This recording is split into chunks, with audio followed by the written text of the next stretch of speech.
What if I told you that a daily practice performed by, nearly 2 billion people around the globe wasn't actually intended to be a private spiritual ritual at all? Right. Like, not even close to what we think it is today. Exactly. But rather, it was originally designed as this massive, um, load-bearing socio-economic blueprint, a system specifically built to prevent civilizational collapse. It's a huge claim. I mean, it completely flips the script on how we view religion as a whole. It totally does. Mm. So think about your own community for a second, right?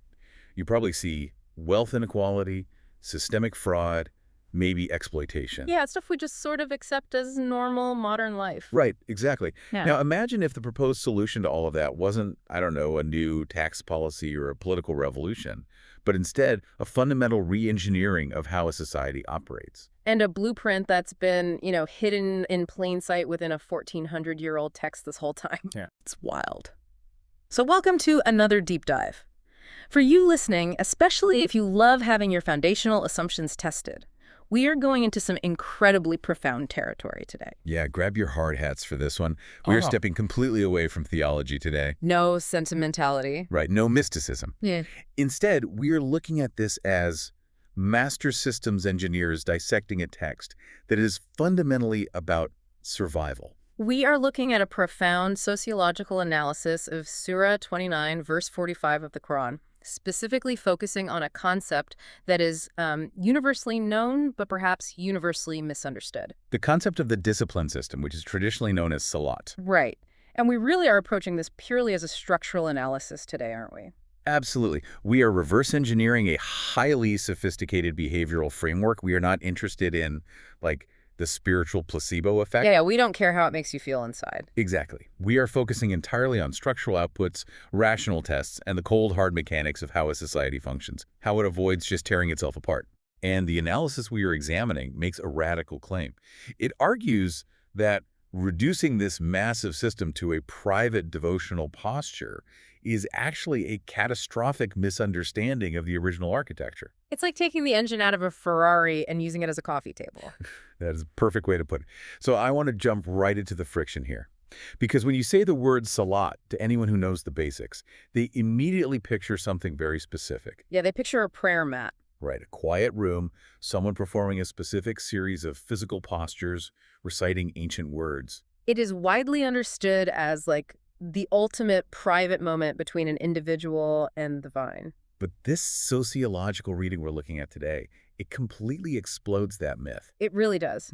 Because it argues that if you look at the text, specifically Surah 29, verse 45, from the chapter known as Al-Ankabut, or the functional claim being made has absolutely nothing to do with personal tranquility. It doesn't at all. Let's look at the engineering schematics, like the text itself. What does it actually say? So the verse states, and I'm paraphrasing the translation here, "Recite what is revealed to you of the book and establish the system. Surely the system restrains from indecency and wrong." Okay, let's pause right there. Restrains from indecency and wrong. The Arabic terms used there are Fahsha and Munkar. Right.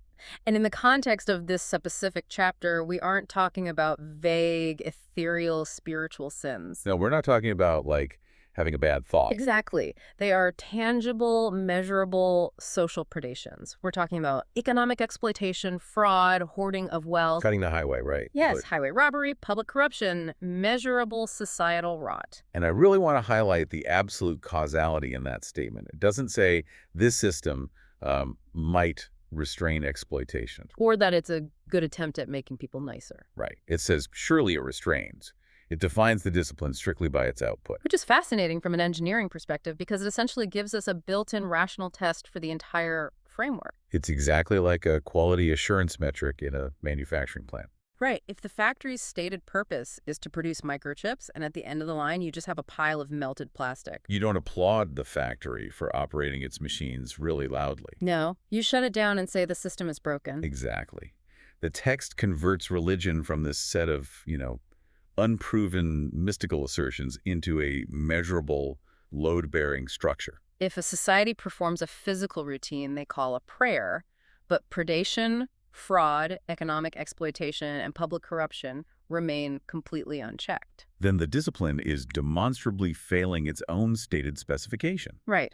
A system that produces no restraint is, by definition, not doing its job. There's a brilliant analogy in the source material that really crystallized this for me.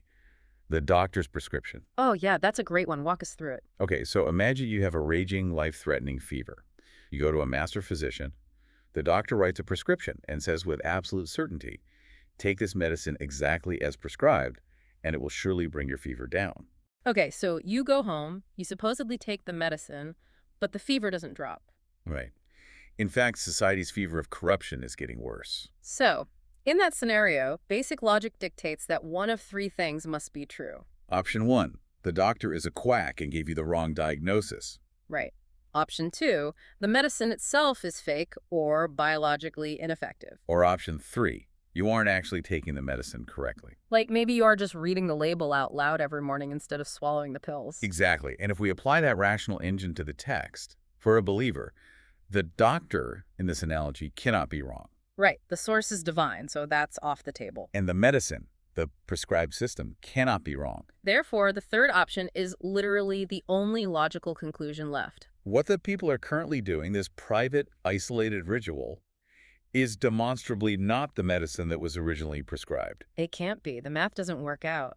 Now, let me push back on this heavily, because this is where I think a lot of people listening will start to feel a bit defensive. Sure, it's a very challenging idea. You look at billions of people who find immense personal comfort in this practice.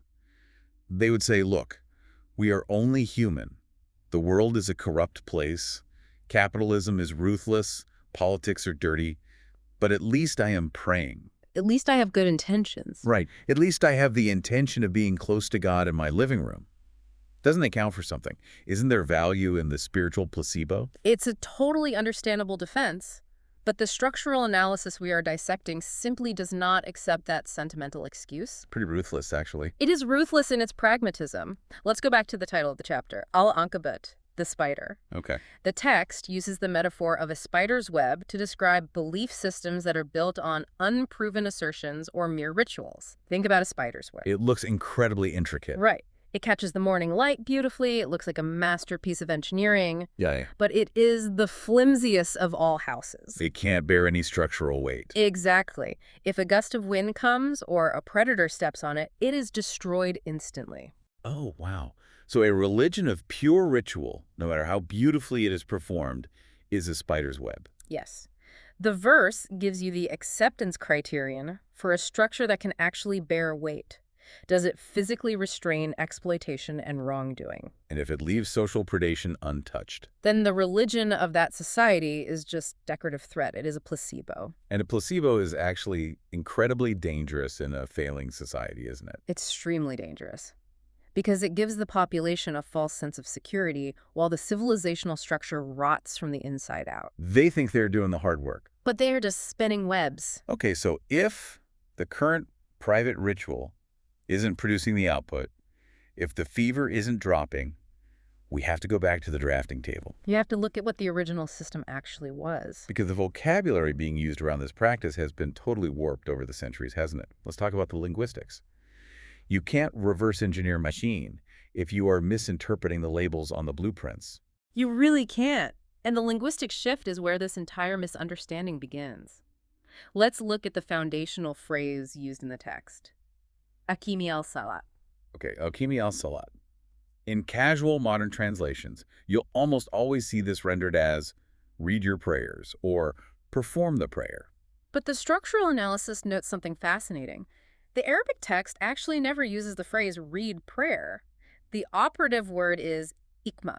Right, and my modern brain just defaults to performing an action when I hear that, like putting on a play. But iqama is much more industrial than that. It's almost an architectural term. It's structural. Entirely. Iqama means to establish, to erect, to consolidate, and to maintain a functioning, upright, continuous system. Okay, so it's not a temporary action. No, it's the exact same root used when talking about establishing a thriving economy or erecting a building. Right. You don't read an economy. You don't perform a skyscraper. You establish it. You monitor its load-bearing capacity, you check the supply lines, and you keep it running. Exactly. So we are tasked with establishing and maintaining a massive system. But what about the word salat itself? Because this was the moment in the source material that fundamentally shifted my perspective on this entire topic. It's a huge paradigm shift. If you trace the linguistic root of this word back to ancient pre-Islamic Arabic, it has absolutely nothing to do with folding your hands in a quiet sanctuary. Not even close. It actually comes from the high adrenaline world of horse racing. It does, and it is a breathtakingly dynamic image. In ancient Arabic equestrian terminology, when horses raced, the horse that broke away and took the absolute lead was called the sabiq. Okay, the sabiq is the leader. Right, but the horse that came in second, the one that followed perfectly behind the lead horse, maintaining a flawless, synchronized pace, that horse was called the musali. The muzali, which is literally the exact word used today to describe someone who is praying in a mosque. Yes. But look closely at the psychology and the biomechanics of what the musali is actually doing in that race. It's not passive at all. It is maintaining continuous high-tension contact with the lead horse. Its head is perfectly aligned with the flank of the leader. It requires immense, brutal discipline. It's sweating, its muscles are burning. Right. It neither falls behind out of exhaustion, nor does it let its ego take over and try to break formation to overtake the leader. It represents moving with maximum physical and mental energy in perfect alignment toward a singular, clearly defined objective. And the analysis calls this objective the ultimate destination. So the system we're discussing is not a static posture. It is a high-energy, dynamic forward momentum. It is perfectly aligned with a leader or a governing law, and it is heading toward a specific societal goal. That is a massive shift from the idea of retreating into a quiet room to escape the world. Right. You aren't escaping the world. You're actively charging through it. And the analysis expands on this by pointing out that this concept of synchronized forward momentum isn't just a human construct. No, it is observed as a fundamental law of the universe. The text frequently refers to the entire cosmos, the biological world, operating within this exact discipline. The biological examples brought up in this sociological reading are just stunning. Think about migratory birds. Oh, the Arctic tern or the godwit? Yeah. We have species of birds that fly from places like the Australian coast all the way across the Pacific Ocean to the Americas. Thousands of miles over an open, trackless ocean. With no landmarks, there's no GPS, there's no map, yet they land on highly specific islands to breed. And eventually, their offspring, who have never made the trip, who have zero experiential memory of the route. They make the exact same journey back, navigating flawlessly. Or consider the behavioral ecology of the honeybee. Oh, the bee is a perfect example. A single bee will travel incredible distances, flying 1,000 miles in cumulative trips, just to gather a single drop of nectar. It navigates this massively complex, chaotic environment, avoids predators, deals with wind currents, and then returns perfectly to its specific hive, to its specific comb. And crucially, it doesn't hoard the nectar for itself. Right. It doesn't say, I flew 1,000 miles, this drop is mine. Exactly. It integrates its labor perfectly into the collective survival of the hive. And the analysis refers to this as nature's inherent discipline.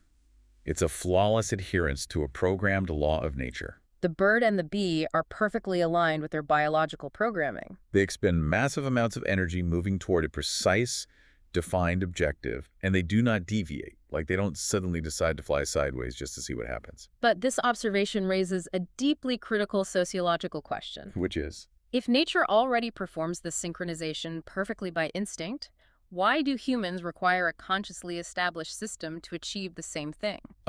Right. Because I'm not a bee.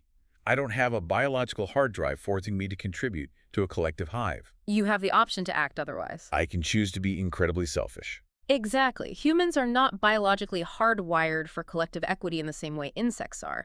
We possess free will, we have high-level intellect, but we also have raw, primal instincts. Fear, greed, the desire for status. Right. And these instincts, if left unchecked by a governing structure, drive us toward immediate gratification. They drive us to hoard resources out of fear of scarcity. It's survival of the fittest turned into a socio-economic nightmare. Precisely. If a human being follows only their raw instincts, weaponized by their advanced intellect, they become predatory. They create the very exploitation and systemic wrongdoing, the social predations we defined earlier, that destroy civilizations. So because we aren't programmed with a GPS that forces us to be equitable, we have to consciously, voluntarily build a system to align We ourselves. have to choose to become that second horse in the race. Yes, we have to align our immense human energy and our chaotic free will with a higher objective law. Instead of just running wild, trampling each other, and hoarding all the oats for ourselves. That is the architectural essence of establishing this system. It is the collective conscious discipline of a society choosing to align its laws, its economics, and its behavior with a framework that prioritizes human dignity and equity over primal selfishness. Okay, so nature moves in this purposeful, straight line. Yeah. But I want to talk about what human ritual looks like when it loses this destination. When it forgets the goal. Right. When a society forgets about the socio-economic goal and just obsessively polishes the physical movements, the tradition. Because it looks like a lot of intense movement, a lot of sweating, with absolutely zero civilizational progress. The structural analysis provides a devastating visual metaphor for this exact scenario. It contrasts the dynamic, forward-moving system, which is designed to keep humanity on a trackless path of progress, with the stagnant, exhausting nature of mere ritual. The ox at the oil press. This image is going to stick with me forever. Imagine an ox tied to a massive grinding stone, an ancient oil press. The ox is blindfolded. The farmer cracks the whip, and the ox starts walking. It walks all morning. It walks all afternoon. It is expending massive amounts of physical energy. Its muscles are burning. It is sweating. It feels in its body like it has walked for 20 miles. But when evening comes, The farmer takes the blindfold off, and the ox realizes it is standing in the exact same square foot of dirt where it started at dawn. it is a profoundly tragic image of wasted potential. It really is. The motion is purely circular. There is movement, there's exhaustion, there is the feeling of hard work, but there is absolutely no destination. And the analysis argues that this circular motion is exactly what ritualistic religion becomes when it is disconnected from a societal destination. You're just walking in a circle. You stand up, you bow down, you prostrate, you stand back up. You do it over and over every single day for your entire life. Millions, even billions of people are doing it in unison. The sheer amount of human kinetic and mental energy being expended is staggering. But society isn't moving forward. The wealth inequality is still there. The political corruption is still there. The vulnerable are still being exploited. Because moving physically without an accompanying civilizational forward momentum is wasted energy. Right. The sociological reading of the text demands that humanity continuously align its progress with objective laws, actively developing attributes within society, like justice, equity, and absolute security for the vulnerable. The goal is to move down that straight path of societal evolution. But I want to look at the psychology of the ox for a second. Yeah, why do we do this? Why do humans prefer the oil press? Because walking in a circle is safe. It offloads cognitive burden. Oh, that's a great point. If I just do my private ritual in my room, I feel like I've checked the moral box for the day. I feel like a good person. Exactly. Actually standing up and trying to dismantle a corrupt economic system, that is terrifying. That requires sacrifice. It requires confronting power. The ritual is comfortable, the discipline is heavy. That psychological comfort is exactly why systems degrade. But the text warns that when a community abandons the heavy collective objective and retreats into the comfort of private rituals, While following their own vested interests outside the mosque. they destroy the system entirely. The terminology used in the text for this is the wasting or destroying of the discipline. And the analysis points out that this destruction leads directly to civilizational ruin. Because if the engine of restraint is broken, if the system that is supposed to stop the hoarding of wealth is turned into a private meditation session, The predatory instincts take over completely. The strong consume the weak. the society collapses under the weight of its own internal corruption, regardless of how beautifully the people are walking in circles around the oil press. Okay, this brings us to a massive friction point in this whole theory. Let's hear it. If this practice is not an individual ritual, but a massive societal engine for progress, a load-bearing structure for an entire civilization, what are the actual operating requirements to turn this engine on? Right. Because I can't just boot up a societal discipline in my living room. I can't build a skyscraper by having good intentions and digging a hole in my backyard with a plastic spoon. You cannot. You need jurisdiction. You need authority. And this is perhaps the most radical functional requirement introduced in this sociological analysis. It argues unequivocally that establishing this discipline system fundamentally requires state sovereignty. It requires territorial authority and the power to govern. State power. Yeah. That is a massive, uncomfortable leap from rolling out a prayer mat. It really is. So let me play devil's advocate here. Why do I need a state? If the goal is preventing exploitation, I can do that as an individual. Can you? Sure, I can be an ethical business owner. I can pay my workers well. I can donate to charity. Isn't that establishing the system on a micro level? That is a band-aid, not a system. Why not? Because what happens when your ethical small business is intentionally undercut by a massive monopoly that dumps toxic waste into the river to lower its overhead costs? You cannot stop that monopoly with a charitable donation. You cannot stop systemic exploitation with a micro-level good deed. Okay, that makes sense. Let's go back to the output metric. Restraining from indecency and wrong. The text uses two interconnected concepts: enjoining what is good and restraining from what is wrong. Right. Promoting the good, stopping the bad. But the analysis points out a crucial logistical and structural difference between the two. You can enjoin good through preaching. You can stand on a street corner or record a deep dive like this and tell people to be kind, to be generous, to tell the truth. But you cannot restrain from wrong. You cannot dismantle fraudulent economic monopolies. You cannot stop human trafficking. You cannot prevent corporate tax evasion just by giving a really eloquent sermon. Because the people committing this systemic fraud do not care about your sermon. They don't. They're profiting from the fraud. To actually restrain them, to put a physical stop to the exploitation, you need the coercive power of a state mechanism. You need a codified legal system, you need independent courts, and you need the authority to enforce the law. Exactly. And this is why the analysis argues that a secular or heavily capitalist state will gladly, even enthusiastically, allow individuals to perform private prayers. They'll let you fast, they'll let you practice all the physical rituals you desire. They will loudly champion freedom of worship. Because freedom of worship is completely harmless to the power structure. That is a chilling thought. A corrupt state is perfectly happy to let you be the blindfolded ox walking in a circle in your living room. Because as long as you were just walking in a circle, burning your energy on physical postures, you aren't looking at their accounting books. But the moment you try to establish a parallel economic and legal system, a system that strictly outlaws the hoarding of wealth, that mandates absolute equity, that same state will shut you down with extreme prejudice. To illustrate this tension, the analysis brings in a fascinating historical critique from the era of British colonial rule in India. Oh, this part is brilliant. During the early 20th century, there were prominent, highly orthodox religious scholars who actively opposed the political struggle for independence. Wait, really? They didn't want independence? No, and their argument was fundamentally ritualistic. They said, the British authorities allow us to pray in our mosques without interference. They allow us to fast.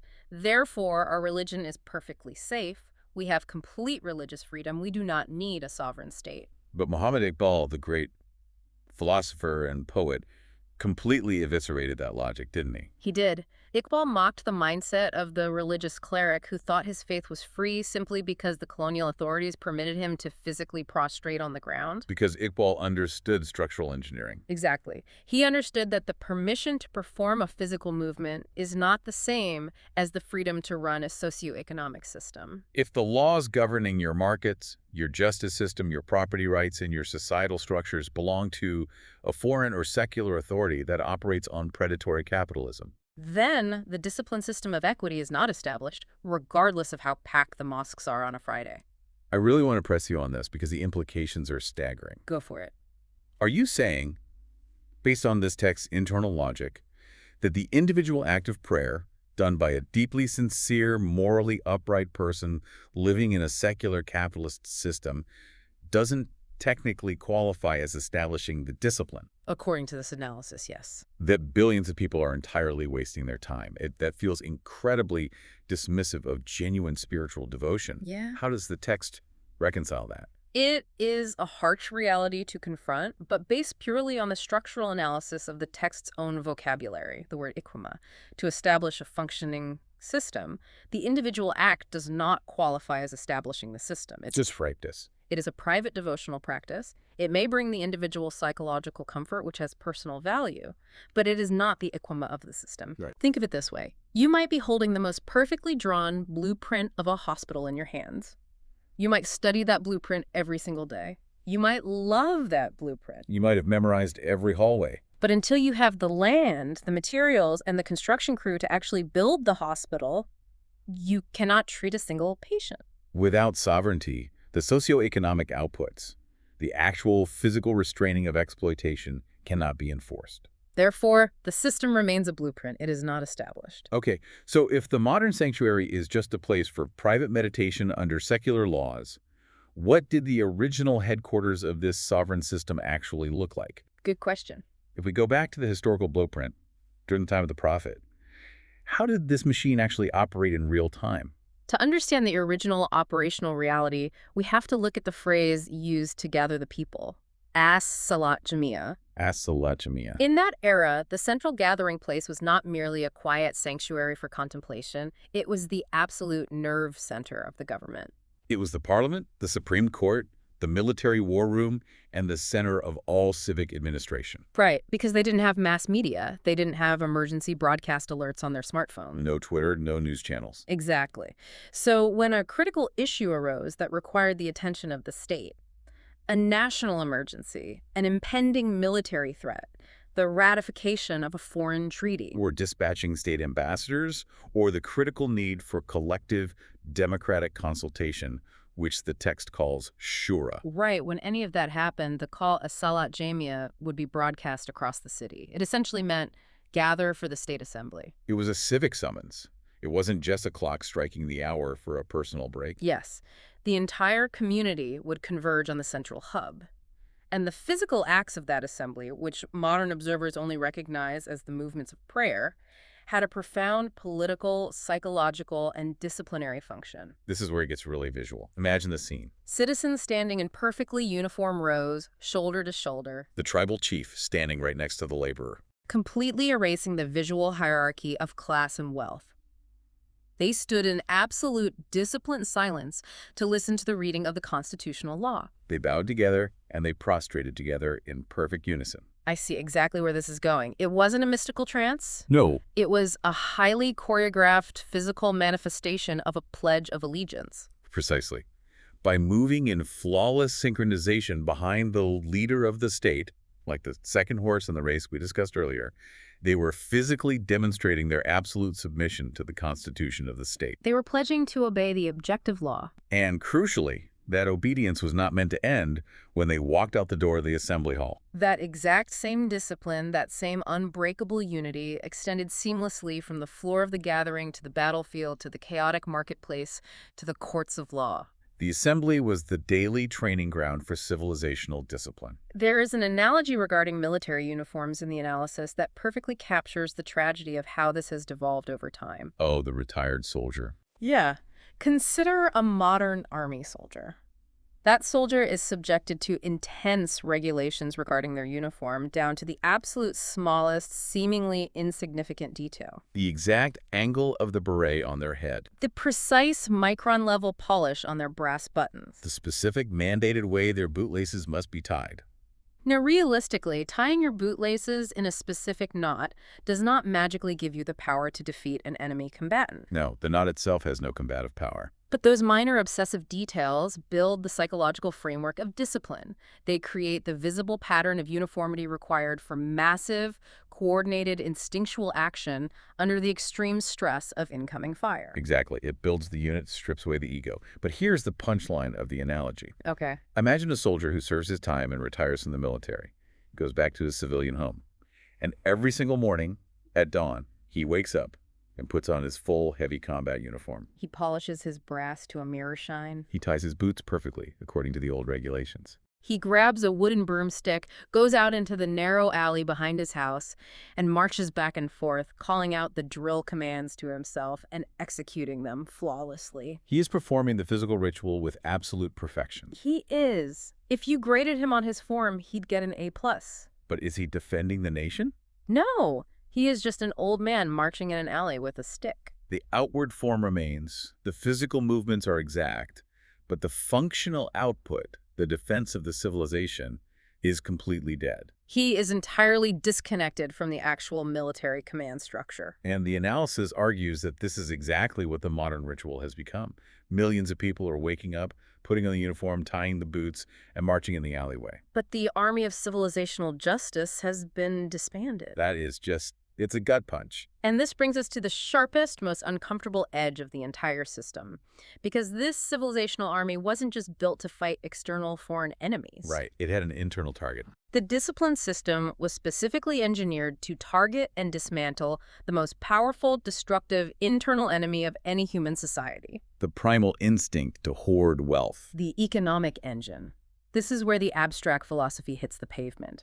Because if the entire goal of the system is restraining wrong, the ultimate systemic wrong in any societal context is economic exploitation. The sociological reading we are exploring dives incredibly deep into the psychology of hoarding. It describes human economic desire as a false hunger. False hunger, that's a powerful phrase. To explain this, it uses the metaphor of a dog. If you have a dog and you feed it an enormous bowl of food until its stomach is completely physically distended, It will not stop looking for food. if you toss it a bone, it will take it and bury it in the yard. It keeps scavenging, not because it is currently hungry, but because its instinct is driven by an ancient, evolutionary fear of future scarcity. Even when it lives in a modern house with a guaranteed food supply, the instinct screams, "More! Hide this for later." Exactly. And in humans, this exact same instinct is weaponized by our high-level intellect. We don't just bury bones in the yard. No. Left to its own devices, human intellect does not naturally trend toward equity. It trends toward highly efficient selfishness. It crafts what the Arabic text calls hila. Hila, what is that exactly? It translates roughly to intellectual, legal, and systemic loopholes explicitly designed to hoard wealth. Wow. Hila is the intellect justifying keeping the massive surplus while others starve. The intellect says, I earned this through my own genius. The free market dictates I keep it. It's perfectly legal, according to the tax code I helped write. We see Hila everywhere today. Yeah. It's the shell companies, the predatory lending masked as a public service, the pharmaceutical monopolies protecting patents. Exactly. So the discipline system steps in to forcefully short-circuit that false hunger. It does. Now, it's important to note, the system does not outlaw hard work or value creation. Right. It's not saying everyone must be poor. It demands that a person work hard and produce value. But then it requires them to take only what they strictly need to survive and thrive, and it mandates that they keep their heart and their hands open to return the surplus to the society. This surplus is what provides the absolute baseline of security for everyone. It ensures that no individual is left destitute, which structurally eradicates the societal fear of scarcity that drives the hoarding behavior in the first place. It is a brilliant feedback loop. If no one is starving, no one feels the primal urge to hoard. There is a devastating critique from the text itself that the analysis highlights here. It's from Surah 107 Al-Ma'un. I know this one. It says, woe to those who pray but neglect the orphan and the needy. It essentially damns the very people performing the physical ritual if the economic output isn't matching. To explain the mechanics of this, the analysis uses another brilliant metaphor. A bow and a bowstring. Okay, lay it out. The physical assembly, the standing in rows, the ritual, that is the wooden frame of the bow, the socio-economic output, the actual caring for the orphan, the dismantling of poverty, the establishment of economic justice, that is the bowstring. So if you have the string completely detached from the bow, You don't have a weapon, you just have a curved piece of wood and a limp piece of string in your pocket. no arrow can be fired. Exactly. A person who prays obsessively while ignoring economic exploitation, while hoarding wealth, or turning a blind eye to corporate fraud, is standing on the battlefield of life holding an unstrung bow. They're going through the intense physical motions of drawing it back, straining their muscles, sweating. But absolutely nothing is happening. They are completely useless to the system. We can see the historical proof of this explosive economic clash in the story of the prophet Shoaib, which the analysis brings up. Oh, this is a perfect example of how the system threatens power. When Shoaib tried to establish this exact discipline system in his society, his people who were wealthy, powerful merchants pushed back violently. But they didn't push back on theological grounds. Not at all. They didn't care about his abstract beliefs. They explicitly said to him, You can pray all you want. We have absolutely no problem with your personal rituals. But do not tell us how to spend our money. Do not interfere with our business practices or our markets. Wow. Pray all you want, but keep your religion completely out of our capitalism. That proves right there that true establishment of this system inherently and aggressively interferes with unchecked wealth hoarding. If it was just a private meditation, the corrupt merchant class wouldn't have cared at all. They would have applauded him for being so spiritual. They only fought back because the true system insisted on a regulated, equitable economic engine that threatened their monopolies. And this ties into the overarching law of the text, the law of requital, or mukafa-amal. The law of requital, cause and effect. Exactly. The text operates on cold, functional cause and effect. It guarantees that ignoring this economic mandate doesn't just result in some abstract spiritual bad karma in the afterlife. No, it results in societal hell Jahannam, right here, right now. A society that hoards wealth, that allows massive inequality to fester, will eventually tear itself apart through violent crime, bloody revolution, or total civilizational collapse. That is the functional feedback, that is the requital, the spider's web breaks. Okay, we are coming toward the end here, and this leads me to the ultimate synthesis question. Hit me. We have thoroughly deconstructed the current practice. If the modern form of this ritual is like an unstrung bow, or a retired soldier marching in an alley with a broomstick, or a blindfolded ox walking in endless circles, Right. do we just throw the form away entirely? Do we just say the ritual is totally useless, let's abandon the mosque and just focus on being good secular humanists or ethical socialists? That is the logical extreme, but this is where the sociological analysis provides a deeply nuanced synthesis. It addresses the immense tension between the outer form, the physical ritual, and the inner spirit, the socio-economic system. The structuralist reading acknowledges that the sectarian divisions we see today, people arguing over exactly where to place their hands or how wide to stand, are a blatant violation of the system's core purpose. Because the true discipline is meant to unite the population into one cohesive, unbreakable body. Right. If a dozen different sects are praying in a dozen different buildings, refusing to stand shoulder to shoulder because of minor historical disagreements, the system of unity is broken before the first word is even spoken. It's completely counterproductive. However, the analysis argues adamantly that the physical form of the assembly should not be discarded. Really? Even though it's an unstrung bow? Yes.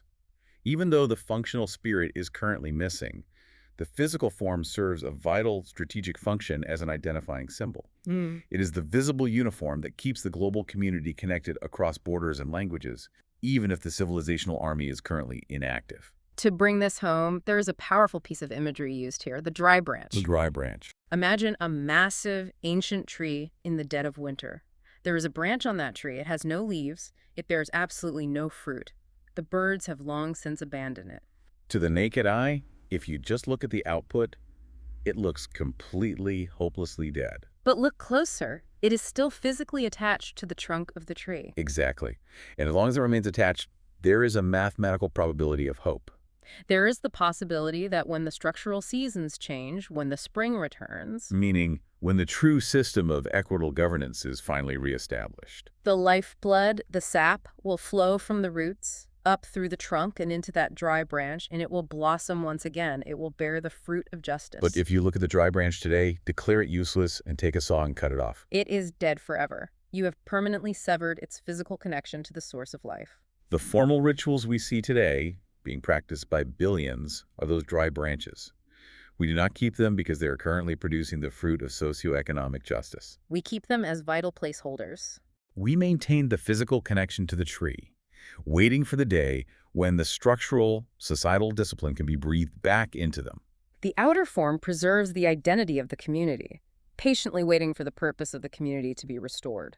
So the acceptance test for the system, the metric of does it restrain from indecency and wrong, remains absolutely constant across all of human time. The core mission never changes. The outer forms of observance might vary, the historical context shifts wildly, but the metric of success is always the exact same. Are the vulnerable protected? Is systemic exploitation stopped? That is the unyielding structural engineering of the text. It brilliantly converts religion from a set of passive, mystical beliefs into a measurable, highly pragmatic discipline of human survival. We have covered incredible challenging ground today. We have moved from viewing this ancient practice as a quiet, personal escape from the world to seeing it as a massive, load-bearing engine of civilizational justice and economic equity. We've gone from the tragedy of the ox grinding in a circle to the incredible power of the horse racing toward a singular unified destination. It completely reshapes how you look at a 1,400-year-old blueprint. It does. It forces us to ask very hard, uncomfortable questions about what we truly value. The psychological comfort of the private ritual or the heavy, dangerous responsibility of societal discipline. And I think that leaves us with a profound, perhaps even provocative final thought to consider as we close. If the true definition of the system is purely its output restraining exploitation, ending poverty and enforcing justice, take a hard look around the globe today. Yeah, where is the output actually happening? Ask yourself, are there secular administrative frameworks out there right now, perhaps certain highly regulated welfare states in Scandinavia or elsewhere, that are actually closer to fulfilling the true structural output of this ancient discipline than the millions of people in other societies who are flawlessly repeating the physical forms while their economies collapse and their vulnerable starve around them? Wow. If the societal fever is dropping over there, but rising over here, who is actually taking the medicine? That is a thought that is going to linger for a very long time. Remember the Grand Cathedral for the beginning of our discussion. It's time we stop staring at the beautiful gold leaf and start inspecting the load-bearing beams. Thank you for taking this deep dive with us. We'll see you on the next one.